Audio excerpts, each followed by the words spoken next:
আসসালামু আলাইকুম দর্শক, আমি পवन মেগা চলে এসেছি আপনার কাছে একটি নতুন ভিডিও নিয়ে।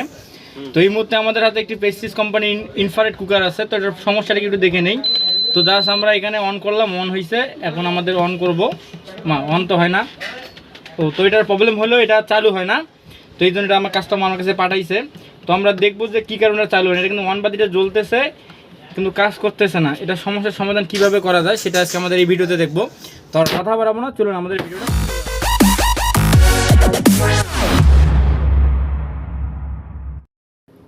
তো এটা হলো সে আমাদের ইনফ্রারেড কুকারের কিবোর্ডটা।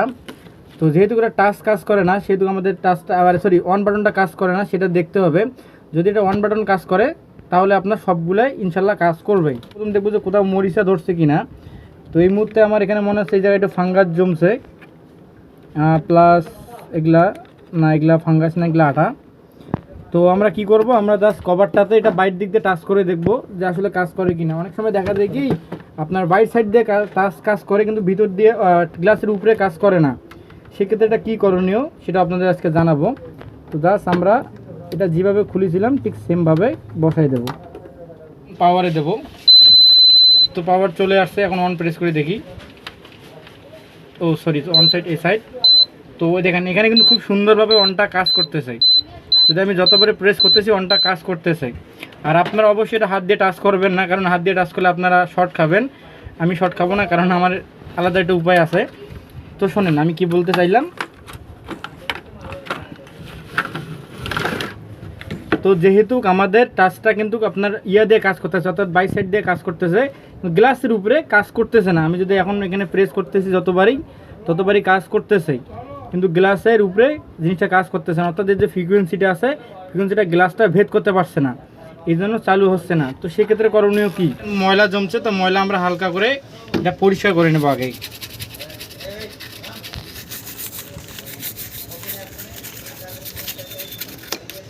তো ময়লা পরিষ্কার করা কমপ্লিট। তো এখানে যে প্রিন্টটা আছে, এই প্রিন্টটা কিন্তু আপনার নিচে তামা আছে, উপরে একদম রং করা আছে। তো অনেক সময় দেখা যায় কি এখান থেকে যে লাইনটা আসে, অর্থাৎ এই প্রিন্টটা যে আইসি যে এই টার্মিনাল থেকে লাইনটা আসে, সেটা কারেন্টের জন্য অনেক সময় দেখা যায় যে টাচ করলে কাজ করে। আর যখন গ্লাসটা ভেদ করে তখন কিন্তু ভোল্টেজটা চাইতে পারে না।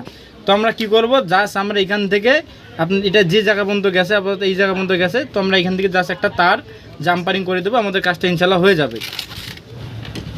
তো আমরা এখানে একটা ইনসুলেশন বের করবো, আইসির গোড়ায় যাব না, কারণ অনেক সময় দেখা যায় আইসিতে কেউ সোল্ডারিং করতে গেলে আপনার হয়তো একত্রে হয়ে যেতে পারে। সেজন্য আমরা এখানে একটু হালকা করে করে নিলাম, ইনসুলেশন বের করে নিলাম। তো আমরা কি করছি, আমরা এখান থেকে ডাইরেক্ট একটা তামার তার দিয়ে এখানে সোল্ডারিং করে দিচ্ছি, অর্থাৎ জাম্পার টানছি। এখন হবে কি, আমাদের ডাইরেক্ট ভোল্টেজটা তামার তারের মাধ্যমে আমাদের যে স্প্রিংটা আছে এখানে চলে যাবে, এবং আশা করি যে এটা এখন গ্লাসের উপরেও এটা দিব্যি কাজ করবে। তো আমরা এখন কী করবো, আমরা জাস্ট যেভাবে খুলেছিলাম ঠিক সেমভাবে এটা ফিটিং করব। আর যদি দেখা যায় কখনও যদি গ্লাসের উপরে কাজ না করে, কেন করবে না সেটাও আমরা আপনাদের আজকে দেখাবো। কমপ্লিট। এখন জাস্ট আমরা এটা সেভাবে খুলেছিলাম ঠিক সেমভাবে এটা এখন বসাবো। বসালে আমাদের কাজটা ইনশাল্লাহ হয়ে যাবে।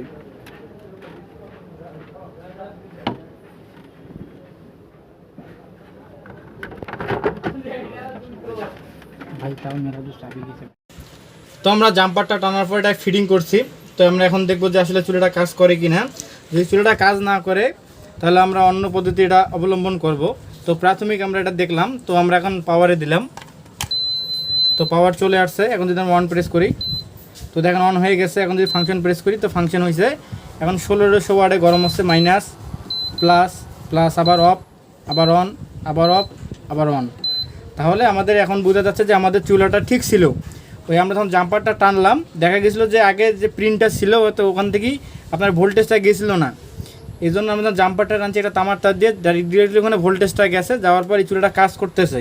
তো একটা কথা আপনাদের জানিয়ে রাখি, অনেক সময় দেখা যায় কি আপনার অনেক রকম 2 নম্বর চুলা থাকে কোম্পানির। তো সেগুলো যে গ্লাসটা থাকে, গ্লাসটা 2 নম্বর থাকে। অনেক সময় দেখা যায় গ্লাসটা ভারী হওয়ার কারণে কিন্তু কাজ করে না। তো এই রিসেন্ট আমার কাছে এক ভাই আপনার বলতেছে ওনার একটা ইনফ্রারেড চুলা আছে, ওই চুলাটা আপনার ভিতর থেকেই কাজ করে, অর্থাৎ টাচের ভিতর থেকেই কাজ করে এবং গ্লাসের উপরে কাজ করে না। তো ভাই যদি এটা ভিডিও দেখে থাকেন তো ভাই আপনি আগে কী করবেন জানেন, আগে আপনি এরকম করে একটা জাম্পার টানেন। জাম্পার টানার পর যদি কাজ না হয় তাহলে আপনি যে কোনো পাতলা একটা গ্লাস নেবেন, অর্থাৎ আপনি যে কোনো একটা পাতলা এরকম একটা গ্লাস নেবেন। অর্থাৎ এটা গ্লাস কিন্তু একটু ভারী, থিকনেসটা মোটা, এরকম একটা পাতলা গ্লাস নেবেন, নেওয়ার গ্লাসের উপরে বসার পরে চাপ দিয়ে দেখবেন যে কাজ করে কিনা। তারপরে যদি কাজ না করে তো কি করবেন, যে স্প্রিং আছে, স্প্রিং অনেকগুলো কিন্তু আপনার সাদালা স্প্রিং পাওয়া যায়, অর্থাৎ এটা কিন্তু নর্মাল স্প্রিং, অনেকগুলো আপনার যেগুলো ব্র্যান্ডের চুলা কিন্তু সাদালা স্প্রিং পাওয়া যায়, এর উপরে একটা আলাদাভাবে আপনার একটা হিসিংয়ের মতো বসানো থাকে, অর্থাৎ স্টিল বসানো থাকে।